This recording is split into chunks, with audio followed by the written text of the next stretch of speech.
ನಾನು ಕೆಲ್ಸಕ್ಕೆ ಹೋಗಬೇಕಲ್ಲ, ಹಾಗಾಗಿ ಅವರು ಎದ್ದು ಟೀ. ಫ್ರೆಂಡ್ಸ್ ಎಲ್ಲರಿಗೂ ನಮಸ್ತೆ. ನಮ್ಮನೆ ಒಡತಿಗೆ ಇನ್ನೊಂದು ಕೆಲ ದಿನಗಳು ಹೋದರೆ 8 ತಿಂಗಳಾಗುತ್ತೆ. ಬೆಳಗಿನ ಜಾವ ಸೊಳ್ಳೆ ಕಾಟ, ಸೊಳ್ಳೆ ಬ್ಯಾಟ್ ತಗೊಂಡು ಸೊಳ್ಳೆ ಹೊಡೆದು ನಾನು ಬೆಳಗ್ಗೆ ಬೇಗ ಎದ್ದು ಕಸ ಗುಡಿಸಿ ನಂತರ ಬ್ರಷ್ ಮಾಡಿ ಕೂಲ್ಗೇಟ್ ತೆಗೆದುಕೊಂಡು ಆಮೇಲೆ ಬ್ರಷ್ ತೆಗೆದುಕೊಂಡು ಬ್ರಷ್ ಮಾಡಿ ಆಮೇಲೆ ಪಾಯ್ಖಾನೆಗೆ ಹೋದೆ. ಪಾಯ್ಖಾನೆಗೆ ಹೊರಗಡೆ ಲ್ಯಾಟ್ರಿನ್ ಇದೆ, ಹೊರಗಡೆ ಪಾಯ್ಖಾನೆಗೆ ಹೋದೆ. ಪಾಯ್ಖಾನೆಗೆ ಹೋಗಿ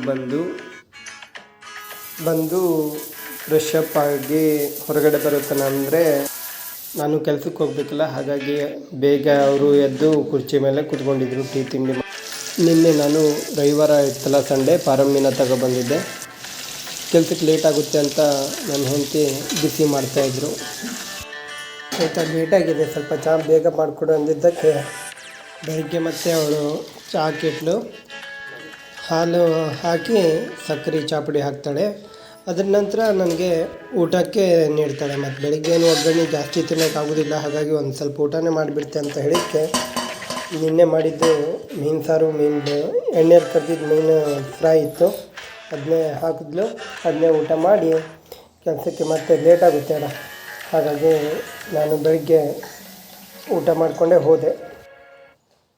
ಮತ್ತು ತಿಂಡಿ ಉಪ್ಪಿಟ್ಟು ಅಥವಾ ಒಗ್ಗರಣೆ ಮಾಡ್ತೆ ಅಂತ ಹೇಳಿದ್ಲು. ಬೇಡ ಬಿಡೆ ಅಂತ ಸುಮ್ಮನೆ ಲೇಟ್ ಆಗುತ್ತೆ ಅಂತ ಹೇಳಿದೆ. ಹಾಗಾಗಿ ಅನ್ನವನ್ನೇ ಊಟ ಮಾಡಿಕೊಂಡು ಕೆಲಸಕ್ಕೆ ಹೋಗ್ತೇನೆ.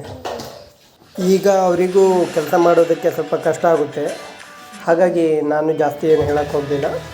ಊಟ ಮಾಡಿದ ನಂತರ ಚಹಾ ಕುಡಿದು ಕೇಟಿ ಮಾಡಿಸ್ಕೊಂಡು ಚಹಾ ಕುಡಿದು ಅದರಿಂದ ಕೆಲಸಕ್ಕೆ ಹೋಗ್ತೇನೆ. ಕೆಲಸ ಮುಗಿಸ್ಕೊಂಡು ಈಗ ಬಂದೆ. ಮಧ್ಯಾಹ್ನ 2:30 ಆಯಿತು. ಫುಲ್ಲು ಸುಸ್ತಾಗ್ಬಿಟ್ಟದೆ. ಊಟಕ್ಕೆ ನನ್ನ ಹೆಂಡತಿ ಹಾಕಿಕೊಟ್ಟಿದ್ದಾಳೆ. ಊಟಕ್ಕೆ ಮೀನು ಸಾರು ಹಾಕಿಕೊಟ್ಟಿದ್ದಾಳೆ. ನನ್ನ ಹೆಂಡ್ತಿನೂ ಅಲ್ಲಿ ನಿಂತ್ಕೊಂಡು ತನಗೂ ಊಟವನ್ನು ಬಡಿಸ್ಕೊಳ್ತಾ ಇದ್ದಾಳೆ. ಕಾಯ್ತಾ ಇದ್ದಾಳೆ ಫ್ರೆಂಡ್ಸ್, ಬೇಗ ಬರಲಿಲ್ಲ ಅಂತ. 2:30 ಆಯಿತು, ಲೇಟಾಗೋಯ್ತು ಇವತ್ತು. ಫುಲ್ಲು ಸುಸ್ತಾಗ್ಬಿಟ್ಟಿದೆ. ಊಟ ಮಾಡೋಕ್ಕೂ